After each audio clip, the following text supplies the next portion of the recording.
Aš nusprendžiau pasitraukti iš antros pakopos pensijų fondų kaupimo ir šiandien pažiūrėkime, kodėl priėmiau būtent tokį sprendimą ir supildžiau prašymą nutraukti antros pakopos pensijų fondą, kokios yra priežastys būtent mano sprendimo ir pasižiūrėkime, koks galėtų būti tavo sprendimas, kas liečia antros pakopos pensijų fondą, kokius pasirinkimus tu turi. Tai kalbam pradžiai apie mano sprendimą. Pirmas dalykas, kodėl nusprendžiau pasitraukti iš antros pakopos pensijų fondų kaupimo, tai yra tai, kad iš esmės nepasitikiu bendrai valstybės sodros situacija ir bendrai valstybinių kaupimų. Kodėl? Todėl, kad per pastarosius 20 metų, kiek esu finansų sektoriuje, buvo jau nesusiskaičiuojamas kiekis reformų ir jeigu pasižiūrėjus į pačią pradžią, aš iš tikrųjų tikėjau tą sistemą, kokia jinai buvo pačioje pradžioje, tai pasirašiau antros pakopos pensijų fondą dar 2004 metais ir sistema turėjo būti tokia, kad pradžiai tiesiog yra dalis mokesčių, kurie buvo sumokami sodrai, jie buvo atskiriami ir mokami į tavo privatų pensijų fondą. Ir tai buvo nuostabi mintis, nes galėjai pasidaryti kaupimą kiek diversifikuotą. Tai reiškia, tau nekainuoja nieko, savų įmokų neturi mokėti absoliučiai jokių, tiesiog dalis sumokamų mokesčių nukeliauja iš sodros tiesiai į tavo privatų pensijų fondą. Ir tai buvo tikrai geras pasirinkimas, nes pradžioje buvo pervedami 1,5%, paskui 2,5%, 3,5%, galiausiai nukeliavo iki 5,5% ir tada atėjo 2009 metų krizė ir viskas sugriuvo. Ir buvo perėta prie jau naujos 2+2+2 sistemos, kuri dar keitėsi daug kartų ir buvo atlikta ne viena pensijų fondų reforma. Ir būtent tai yra viena iš priežasčių, kodėl aš nepasitikiu valstybę ir nenoriu kaupti toliau antroje pakopoje.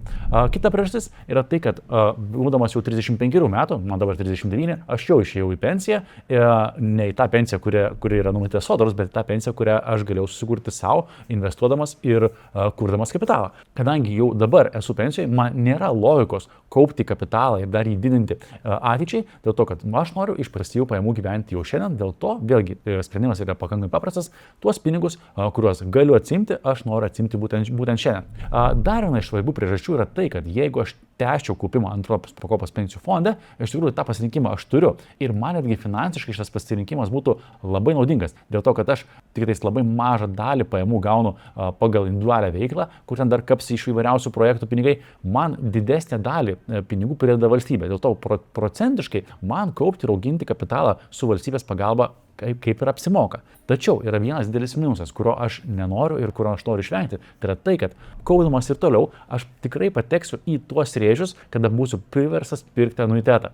Ir būtent anuiteto iš sodros, bent jau toks, koks jis yra dabar, tie 3 pasirinkimai, jis manęs netenkina visiškai ir aš nenoriu. Vienintelis variantas, kuris man tiktų, tai yra atsimti visus pinigus iš karto. Net jeigu pasiryčiau kaupti, iki man sueis normalus tas pensinis amžius, tada būtų logiška. Bet kadangi aš esu priverstas pirkti, to, ką jau būsiu priverstas pirkti anuitetą, to pasirinkimo aš irgi nenoriu daryti. Tad mano pasirinkimas yra labai paprastas - atsimti visus pinigus iš karto ir kadangi aš pradėjau kaupti nuo labai anksti, tai yra dar dirbdamas padavėju, pensijų fonde esu sukaupęs, pakankamai normalią sumą pinigų, tai yra viso šią dieną yra sukaupta, kada aš pasižiūrėjau šitą analizę ir kada darausi šitą video, yra 14 732 eurų. Tai tikrai normali suma, įvertinant tai, kad aš dirbau samdomą darbą tik tais nuo 2000 iki 2009 metų ir tai už minimalų atlyginimą. Suprasti, kad padavėjo atlyginimas visą laiką būna minimalus ir kitą dalį pinigų gauni, vokelėje ir trečia dalis pinigų yra arbatiniai. Tai, kad įvertinti tai, kad aš dirbdamas visą savo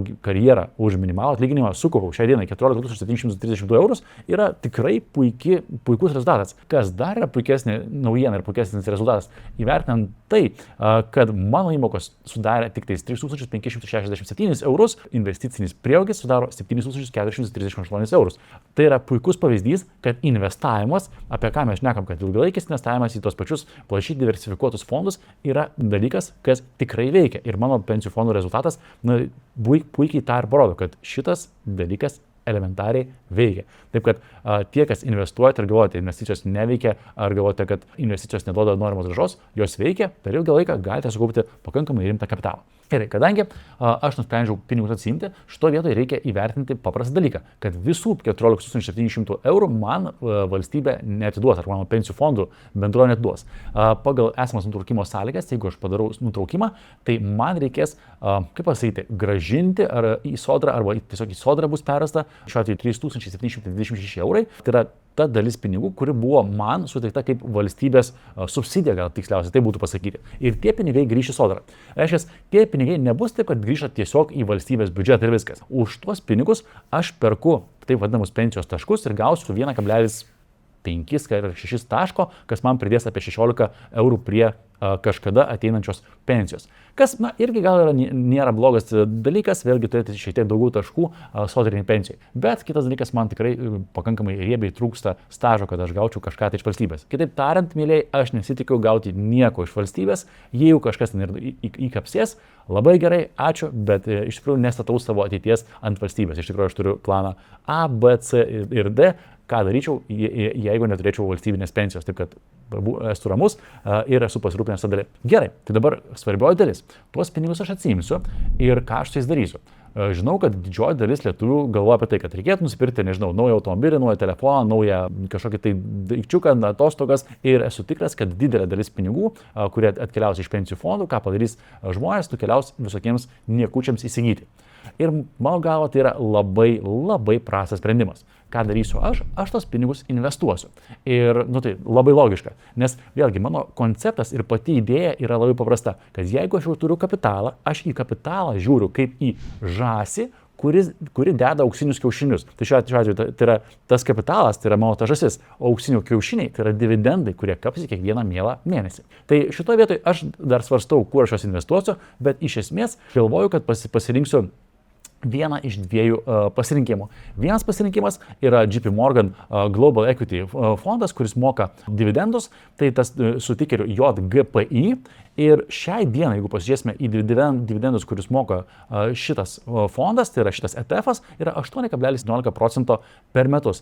Kas investavus mano sumą pinigų, tai reiškia, jeigu man išmokės taip, kaip aš planuoju, apie 11 000 eurų ir investuočiau tiesiog į JGPI ETF'ą, tai yra JP Morgano plačiai diversifikuotą ETF'ą, kuris moka dividendus ir dar turi šiokį tokį ir kapitalo prieaugį, tai per mėnesį man turėtų prieš mokesčius kapsėti apie 73 eurai, po mokesčių 60 kažkas eurų per mėnesį po mokesčių ir tuos pinigus aš gaučiau jau šiandien kiekvieną mielą mėnesį. Aš juos galiu pravalgyti, galiu reinvestuoti, jeigu tą nuspręsčiau padaryti. Kadangi jau esu, kaip minėjau, išėjęs į pensiją ir nebeketinu dirbti, tai tuos pinigus aš skirsiu, tai tiesiog paprasčiausiai susimokėsiu 15% GPM ir tiesiog elementariai skirsiu pravalgymui. Kitas mano kardinalus pasirinkimas galėtų būti ir tikėtina, kad ir bus pasirinkimas investuoti į ETF, kuris yra smarkiai susietas su Bitcoino kaina. Kaip žinote, aš esu didelis Bitcoino, kaip čia pasakyti, mylėtojas ir tikėtojas į Bitcoino ateitį, tai dėl to gali būti, kad aš įsigysiu elementariai Bito ETF ir jeigu viskas taip skaičiuojant kaip šios dienos kainomis, jeigu šiai dienai gaučiau 11 000 eurų, juos investuočiau į Bito ETF, tai kiekvieną mėnesį galėčiau gauti apie 500 eurų, tai reiškia apie $743 distribucijų arba dividendų kas mėnesį. Ką reikia suprasti, kad Bito ETF'as yra skirtas profesionaliems investuotojams ir tai yra labai aukštos rizikos ETF'as. Bet vėlgi, aš galiu sau leisti prisimti tą riziką, nes turiu kapitalo kitur ir jeigu ta investicija nueitų visiškai šuniui ant uodegos, tai vis tiek turėčiau iš ko gyventi. Ir šitoje vietoje manau, kad protingiausias sprendimas yra susidėlioti investavimo strategiją, kuri būtų plačiai diversifikuota. Dalį pinigų galima taip pat investuoti į fondą arba į tą patį Bitcoiną ar į kažką tai, kas yra rizikingo, bet turi potencialą išauti, bet didžiąją dalį pinigų reikėtų investuoti klasikiniu atveju į plačiai diversifikuotus įrankius, kaip tos pačius ETF'us. Ir jeigu jūs ketinate daryti panašų planą, ką darau aš, tai tikrai nėra finansinis patarimas ar finansinė rekomendacija. Tai yra tiesiog pasidalinimas tuo, ką aš darau. Kitaip tariant, jeigu jūs darysite šitą veiksmą, tai labai rekomenduoju atsidaryti investicinę sąskaitą. Apie tai dar mes galėsim pakalbėti kitose video, kas yra investicinė sąskaita ir kaip jie naudotis. Norint investuoti į tos pačius ETF'us, reikalinga investicijų brokerio paskyra.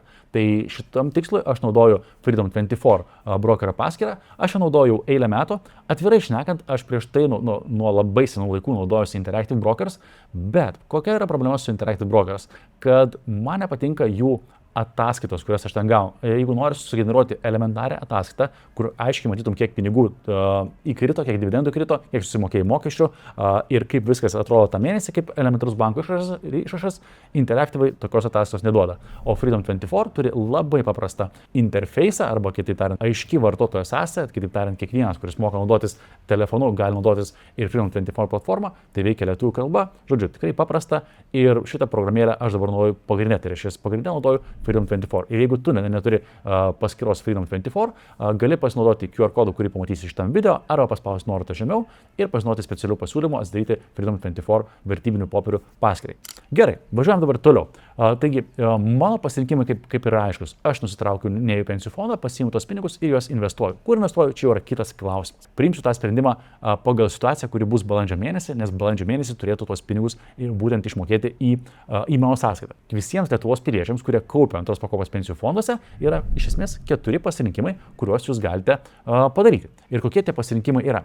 Pirmas pasirinkimas yra, sakykim taip, nedaryti nieko. Kitaip tariant, pasilikti kaupti toliau, taip kaip kaupėte iki šiol. Tai tokiu atveju 3% yra nuskaičiuojami nuo jūsų atlyginimo, tai ta dalis, kurią dedate jūs į savo antros pakopos pensijų fondą, ir 1,5% prideda valstybė. Dabar tie 1,5% skaičiuojasi ne nuo jūsų atlyginimo, o nuo vidutinio šalies darbo užmokesčio, nuo VDU. Tai šiam momentui šiais metais tai yra 33,49 eurų.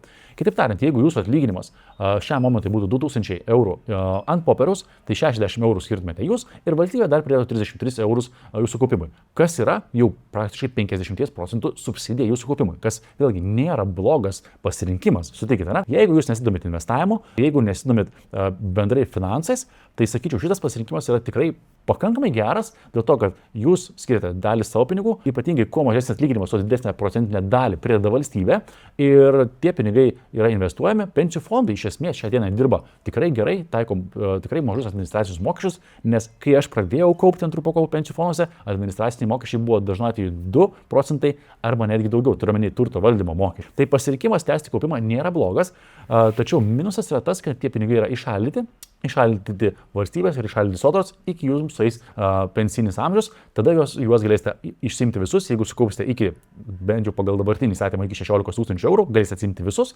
bet didžioji dalis žmonių pateks į tą tarpą tarp 16 000 kapitalo ir 83 000 kapitalo, kada privalėsite įsigyti anuitetą. Ir vėl, čia jau yra kita tema. Kokią anuitetą, ar verta jį rinktis ir iš esmės koks anuitetas yra geriausias. Tai pirmas pasirinkimas yra tiesiog tęsti kaupimą ir nedaryti nieko. Antras - sustabdyti kaupimą ir pasitraukti iš sistemos visiškai ir išsiimti pinigus. Taip, tai mes čia padarome du dalykus, turime užpildyti 2 prašymus - sustabdyti kaupimą ir pasitraukti iš sistemos. Tokiu atveju pinigus gaunate į savo sąskaitą.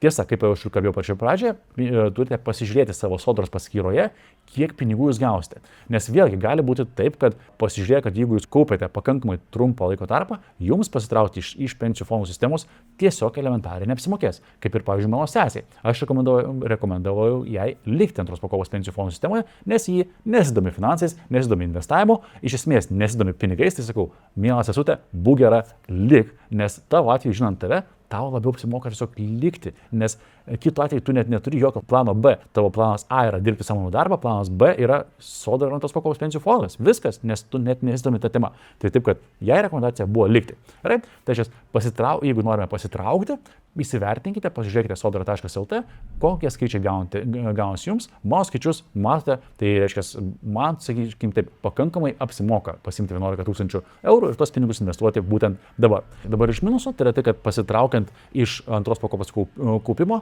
jūs prarandate valstybės subsidiją ir valstybės tą lengvatą, tai yra tos pinigus, kurie prideda prie jūsų antros pakopos pensijų fondo kaupimo. Tai vėlgi įsivertinkite ir tą dalį, jeigu tuos pinigus nuspręsite atsiimti. Vėlgi neskatinu atsiimti pinigų, aš gal netgi labiau skatinu pasilikti antros pakopos pensijų fondų kaupimą, nes tai vėlgi yra ir diversifikacija, kas irgi yra labai svarbu. Kalbėjau, kad turite planą A, B, C, D ir E, tai antros pakopos pensijų fondas gali būti tas galbūt C planas, iš kurio kaip pensijoje gausite dalį pinigų būtent iš ten.